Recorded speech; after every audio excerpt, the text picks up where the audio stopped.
अल्लाह ताला ने हमें बहुत सारे अहकामात दिए कुरान मजीद में। ये करो, ये ना करो, ये करोगे तो ये नुकसान होगा और ये नहीं करोगे तो ये नुकसान होगा, ये करोगे तो ये फायदा होगा, ये नहीं करोगे तो ये पहुंचा दें और हर महीने के बांध दें। तो ऑर्डर का एक स्टाइल ये होता है, क्या ख्याल है? सही कह रहा हूं ना, गलत तो नहीं कह रहा? एक ऑर्डर देने का स्टाइल ये होता है, तुम्हारे बाप को भी ये काम करना है। ये मैं कहां से छोटा गोश्त, आप खुद सोचें, मैं वैसे ही इतना छोटा हूं, छोटा गोश्त खरीदने से तो और छोटा हो जाऊंगा मैं। कुछ तर्ज खा ले मेरे ऊपर। बकरे तो सारे सदके के नाम पे कट जाते हैं, इसलिए बकरे का गोश्त तो वैसे ही महंगा हो गया है। गरीबों में राशन तकसीम करना, दालें देना, ये तो सदका हमारे मुआशरे में खत्म हो गया। बकरे को भेंट जब तक ना चढ़ाएं तो इनका सदका कंप्लीट होता नहीं है।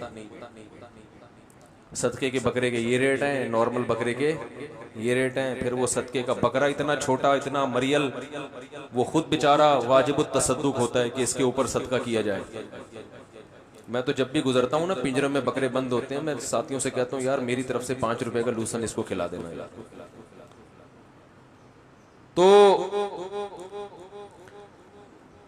डॉक्टर को जब आप कहते हैं कि बड़ा गोश्त मैं नहीं खा सकता, तो डॉक्टर बंदूक निकाल के कनपड़ी पे नहीं रखता कि तेरे बाप को भी छोड़ना पड़ेगा, ऐसे करता है। डॉक्टर आपका खैर ख्वाह है। आप जब उसे कहते हैं कि भाई मैं, डॉक्टर साहब मेरे लिए बड़ा गोश्त छोड़ना बड़ा मुश्किल है, मैं दुनिया छोड़ दूंगा, बड़ा गोश्त नहीं छोड़ सकता, मैं दुनिया छोड़ने के लिए तैयार हूं, पठान होटल के पराठे छोड़ने के लिए तैयार नहीं हूं। सही है ना? लोग कहते हैं कि भाई वो घी वाले पराठे हैं, हम भी खाते हैं, अल्लाह ताला हिफाजत रखे। सर मैं दुनिया छोड़ने के लिए तैयार हूं, मैं हलवा पूरी छोड़, पूरियों की दुकान पे देखो, पराठा फिर भी अच्छा होता है अल्लाह के बंदो। ये जो रबड़ की पूरियां है ना, ये तो बिल्कुल ही बेड़ा गर्क कर रही हैं। हलवा पूरी सुबह, सब चीजें घी में, पूरे पूरे घी के डब्बे खा रहे हैं हलवा पूरी के नाम पे। खैर खाएं, अपने खर्चे पे खा रहे हैं। लोग फिर बोलते हैं मेडिकल साइंस में बहुत टांग अड़ाने लगे मुफ्ती साहब। तो आप डॉक्टर को कहते हैं कि मैं दुनिया छोड़ सकता हूं, मैं बिरयानी नहीं छोड़ सकता, मैं हलवा पूरी नहीं छोड़ सकता, मैं गोलगप्पे नहीं छोड़ सकता। अभी कल मैं गया अपने पुराने दोस्त अहबाब से मिलने, तो हमारे एक रिलेटिव थे, गुटके से उनका इंतकाल हो गया। जवान थे, बिल्कुल 35 साल उम्र होगी, मैरिड थे, बच्चे भी थे उनके। तो गुटके से ना कैंसर हुआ मुंह का, बिल आखिर उनका इंतकाल हो गया। तो उनकी जो अहलिया थी वो भी हमारे घर वालों से उनका भी ताल्लुक था, दोस्ती थी। तो मैं वहाँ उनके रिलेटिव से पूछ रहा था कि वो तो बेचारी बेवा हो गई और उनके बच्चे यतीम हो गए, बड़ा तरस खा रहा था ना।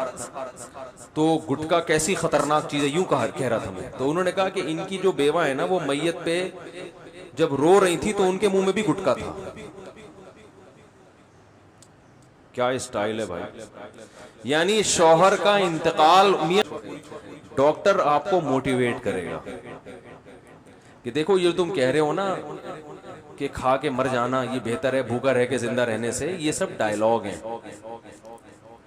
गुटके वाले को डॉक्टर समझाएगा, देखो जब कैंसर होगा ना तुम्हें, तो चीखोगे, चिल्लाओगे, फिर ये नहीं कहोगे चलो मर गए तो क्या हुआ, फिर कहोगे यार ये मैं क्यों मर रहा हूं, अभी सारी दुनिया जिंदा उछलती कूदती घूम रही है, मैं ना कुछ खा सकता हूं, मेरा जबड़ा काट दिया डॉक्टर, बड़ी अजियत वाली जिंदगी गुजरेगी। तो डॉक्टर इस तरह से आपको मोटिवेट करेगा कि नहीं करेगा? क्योंकि वो आपका खैर ख्वाह है। बेशक थोड़ी देर के लिए हो, फीस दे रहे हैं, लेकिन उस वक्त वो बहरहाल ये शो करेगा कि मैं आपका खैर ख्वाह हूं, मैं आपकी भलाई चाहता हूं, अगर वो सही डॉक्टर होगा। आप समझ रहे हैं कि नहीं समझ रहे हैं? अब मुसीबत ये है कि लोग डॉक्टरों की रिपोर्ट्स को तो बहुत शौक से पढ़ते हैं, सुनते हैं, डॉक्टरों के अहकाम को, सियासतदानों के अहकाम को, माहिरीन मईशत की आरा को तो सुनते हैं, अल्लाह के ऑर्डर्स को सुनने के लिए तैयार नहीं है। डॉक्टर की जो के ऑर्डर्स होते हैं, हकीमों के ऑर्डर्स, उनका हमारी जाहिरी बॉडी से ताल्लुक होता है। अल्लाह ताला के जो अहकाम हैं उनका हमारी रूहानी बॉडी से ताल्लुक होता है। मुआशरे में एक अच्छा इंसान बनाने के लिए जो अहकामात जरूरी हैं वो अहकामात अल्लाह ने हमें दिए होते हैं और वो कुरान के अलावा कोई और नहीं देता।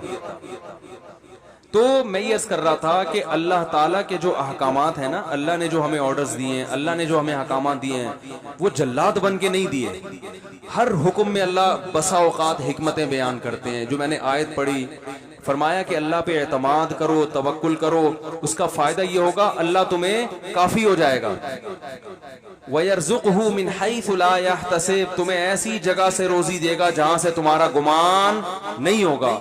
तो ये अल्लाह ऑर्डर भी देता है, साथ साथ उसके फायदे और हिकमतें भी बयान कर रहा है।